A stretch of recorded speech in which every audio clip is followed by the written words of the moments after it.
heridas nos han curado y tu muerte nos trae la salvación. Hola hermanos, el día de hoy, 21 de marzo del 2022, es lunes de la tercera semana del tiempo de la Cuaresma. Comienza la primavera, 21 de marzo, ¿ok? Ya el equinoccio de la primavera. De aquí en adelante, la próxima luna llena, ya estaremos en la Semana Santa, estaremos en la Pascua. Así es, exactamente así. Padre, pero ha habido luna llena. Sí, pero la luna llena comenzó la semana pasada, así que por lo tanto no cuenta, ¿no? Sino que cuenta después del 21 de marzo. Hoy es día de Santa Francisca, María Francisca de las Cinco Llagas. Ella realmente se llamaba Ana María Gallo. Ella había nacido en Nápoles, en el barrio español, en 1715, de una familia modesta. Ella trabajaba desde pequeña también, hilaba mucho, a eso se dedicaba. A los 7 años hace su primera comunión. Su papá tenía un temperamento que hay que ver, qué hombre más violento, Dios mío. Casi la mata, oigan. En una ocasión, pues, miren, a ella le decían la santita, la santarella, le decían ahí en Nápoles, porque era una mujer de muchísima fe y ayudaba a mucha gente. Y el asunto es que era catequista.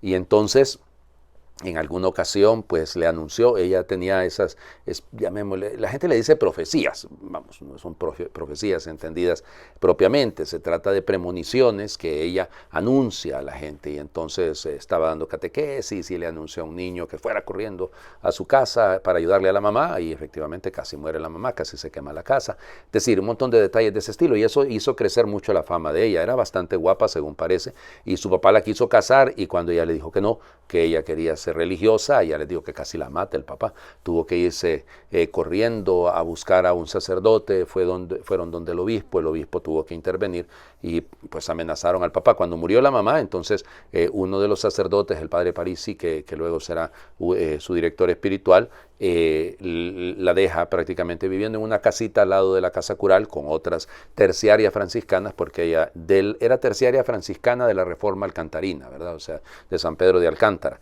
Y vivían, usaban hábito y todo, ¿no? Pero no, es decir, propiamente no son clarisas, sino que son terciarias franciscanas.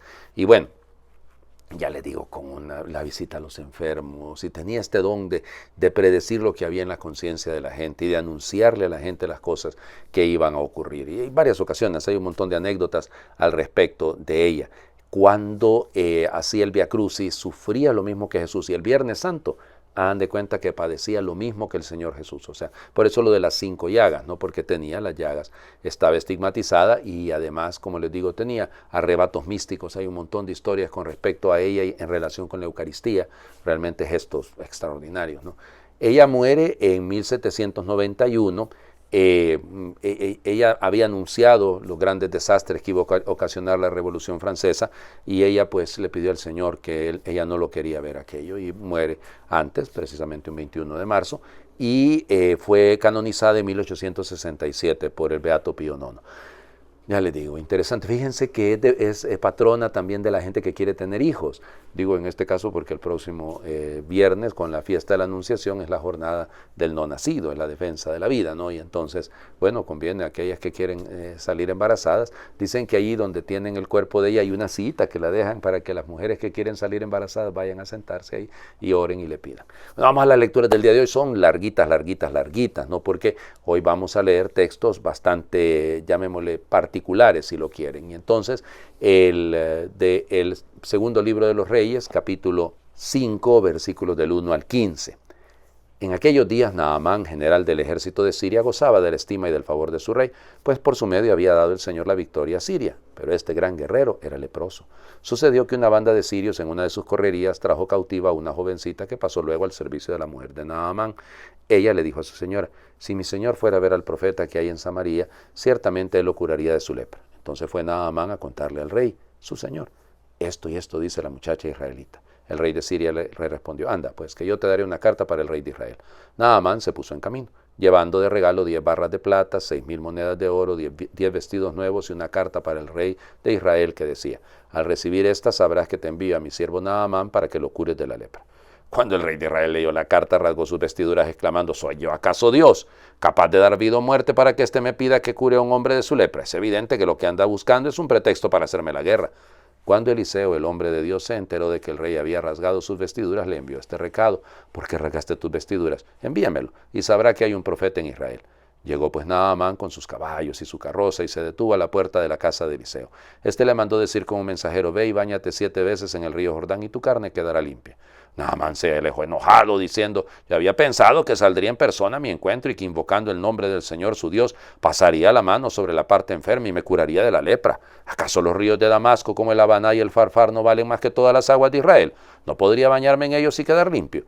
Dio media vuelta y ya se marchaba furioso cuando sus criados se acercaron a él y le dijeron: Padre mío, si el profeta te hubiera mandado una cosa muy difícil, ciertamente la habrías hecho. ¿Cuánto más si solo te dijo que te bañaras y quedarías sano? Entonces Naamán bajó, se bañó 7 veces en el Jordán, como le había dicho el hombre de Dios, y su carne quedó limpia como la de un niño. Volvió con su comitiva donde estaba el hombre de Dios y se le presentó diciendo: ahora sé que no hay más Dios que el de Israel. Palabra de Dios. Te alabamos, Señor. Les dije que el texto era un poquito largo, y eso está bastante evidente. Bueno, un llamado a confiar en Dios, en que Dios, recuerden, vamos a hablar de esto en el sentido de confiar en el profeta. Si se confía en Eliseo, cuánto más no se deberá de confiar en Jesús, pero también está la imagen de la limpieza, de ser limpio, bañarse en las aguas de un río. Vamos en camino hacia la celebración precisamente en la vigilia de la Pascua, de nuestra renovación de nuestras promesas bautismales y los bautismos de los catecúmenos también. Entonces, por lo tanto, por esa línea va, ¿no? Es precioso realmente cómo el Señor nos está haciendo llegar a comprender esto. Naamán no es una mala persona, fíjense qué lindo, porque son sus criados, se deja aconsejar, tiene su carácter, es un general, y entonces claro que tiene su carácter, pero es dócil al final, ¿no? Es capaz de llegar, y llega a la confesión, después de bañarse, a la confesión de la fe en el Dios de Israel. Después del bautismo, vive una experiencia de fe. A ver si aprendemos más bien nosotros estas cosas, ¿no? Es realmente precioso, el Señor que purifica, el Señor que sana, el agua del bautismo que nos da la vida. El Evangelio, Lucas, capítulo 4, versículos del 24 al 30. En aquel tiempo Jesús llegó a Nazaret, entró a la sinagoga y dijo al pueblo: yo le aseguro que nadie es profeta en su tierra. Había ciertamente en Israel muchas viudas en los tiempos de Elías, cuando faltó la lluvia durante 3 años y medio y hubo un hambre terrible en todo el país. Sin embargo, a ninguna de ellas fue enviado Elías, sino a una viuda que vivía en Sarepta, ciudad de Sidón.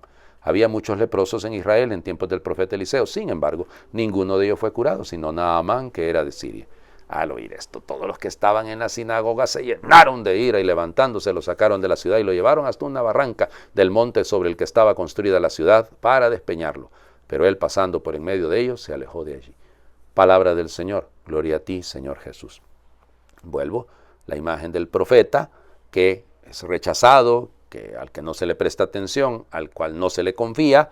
En este caso es la propia casa del Señor Jesús. Acuérdense que lo que ha habido antes, estamos en el capítulo 4, es el Espíritu del Señor está sobre mí. Jesús que presenta su programa, digámoslo, de lo que significará su mesianismo.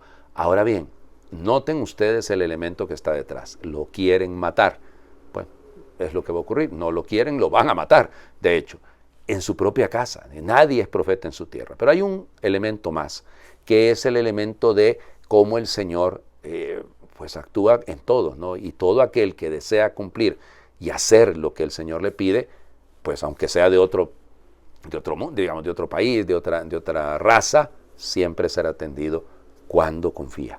Y por eso el Señor señala, ¿no? El caso de Elías, el caso de Eliseo, la viuda de Sarepta, el caso de Naamán, pues el que está dispuesto a cumplir con lo que el Señor pide, aunque no sea de raza judía, aunque no sea de los nuestros, pero el Señor puede hacer grandes cosas con ellos. Les invito a hacer oración. Señor, cura mi mirada apresurada y superficial y ayúdame a contemplar con serenidad y a descubrir la profundidad de lo que acontece. Transforma mi mirada pesimista y ayúdame a ver signos de bondad y esperanza en mi vida, en mi comunidad, en el mundo. No dejes que mire por encima del hombro y ayúdame a ver desde abajo, al lado de los más pequeños. Ensancha mi mirada tantas veces interesada y ayúdame a ver el sufrimiento de los hermanos y mis posibilidades de ayudar. Purifica mi mirada implacable y ayúdame a mirarme y a mirar con misericordia cuando me equivoco, cuando alguien no hace lo que debe. Dame una mirada creyente para descubrirte en mí, en la vida de los que me ayudan y me necesitan, en la belleza de la creación, en los acontecimientos más grandes y más sencillos, más alegres y más duros de la vida. En fin, Jesús, ayúdame a mirar al Padre, a las personas y al mundo con el mismo amor con que tú miras a todo y a todos. Amén. Señor, esté con ustedes. Y les bendiga a Dios por intercesión de Santa María Francisca de las 5 Llagas, el que es Padre, Hijo y Espíritu Santo, y su bendición descienda y les acompañe siempre. Feliz lunes para todos.